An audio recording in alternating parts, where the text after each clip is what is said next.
Well, actually, Latin America is moving quite fast in terms of electrification. There are 200 buses just recently launching in the city of Santiago in Chile with the support of the power company Enel, which is an international company working worldwide, which purchased the buses and now is renting them to the operators, the private operators in Santiago, which is amazing. The city of Medellin in Colombia is just buying 64 conventional electric buses for their bus system, and they will expect these buses to be delivered by BYD from China in the next 4 months. So it's very interesting. The city of Cali in Colombia just bought 26 buses and is expecting additional 100 buses from a tender that is going to be it's already floated and will be awarded in the next month. So as you see, Chile and Colombia, they are doing really well. There are also trials in Buenos Aires of electric buses, and there's big interest. In Latin America, bus transport is really important. So, and then also the problems of air pollution that the cities are facing. So moving to electric vehicles, it's an important policy. They need more support from national government. They need more support from enabling policies. They still have the same barriers than in other places of the world. The high capital cost, the lack of knowledge on the operational side of these buses, the life cycle, the autonomy, and the recharging infrastructure.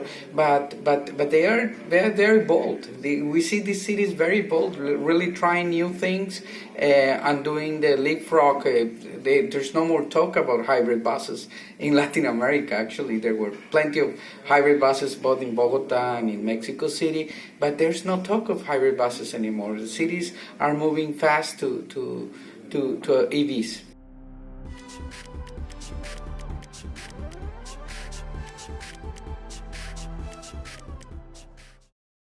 Buses are a very important part of mobility in the cities, and they are also a big contributor to problems in air pollution, not just the ambient air pollution. For the people that is inside the buses, they are exposed in many cases by diesel fumes, many times the recommended levels of the World Health Organization. So in this concern for health and the environment and an opportunity to advance, and it's a very good card politically in terms of political economy. A mayor announcing a fleet of electric buses, everybody is a hero for a lot of people. So there's this combination of the need, the health impacts, the environmental impacts, and the political economy. Fortunately, the buses are now competitive. It's not that the cities need to pay much more in terms of capital plus operational cost in the life cycle of the bus.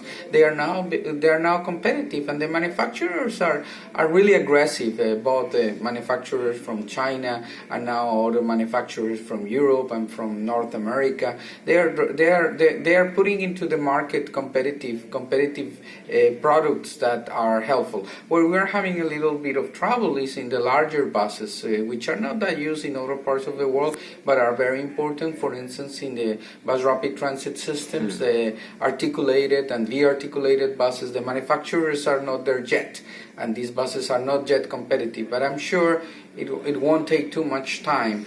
And there is this big discussion on how you charge the bus, if you charge at the depot with a big battery, or you charge opportunistic charging at terminals, or even a discussion on non-continuous trolley buses, which is also a very exciting technology that is now available. These discussions keep going on, but I do believe that the industry is trying to meet the needs of the cities, and this will continue working very well.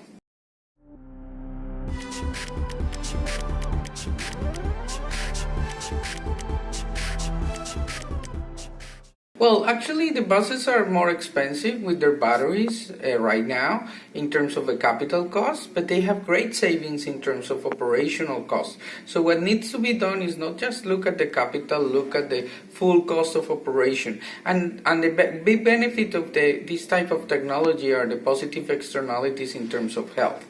And those are never accounted for the transit company. That goes to other accounting, and actually in cities that are heavily polluted, highly polluted, if the power source is somewhere else or is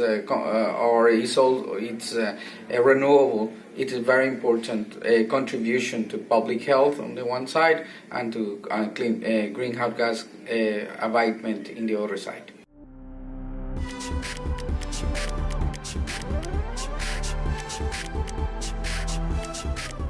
It's a tough question, even though I am familiar with the conditions in India. It's easier to go with the buses because most of them are, the ownership of buses is under big state-owned companies that are able to push it. Well, when you see the fleet of Best in Mumbai or BMTC in Bangalore or DMTC in Delhi, they are very large companies that may have the muscle and the support of government to be able to do it. And even with private operators that are growing in the Indian market, it is possible to do it because you don't buy one by one, you purchase a fleet. So I believe that buses is a good idea because of these institutional conditions. But I do believe that India, one of the biggest opportunities is in IPT, in intermediate public transport, auto rickshaws, which are so important to last mile connectivity and even for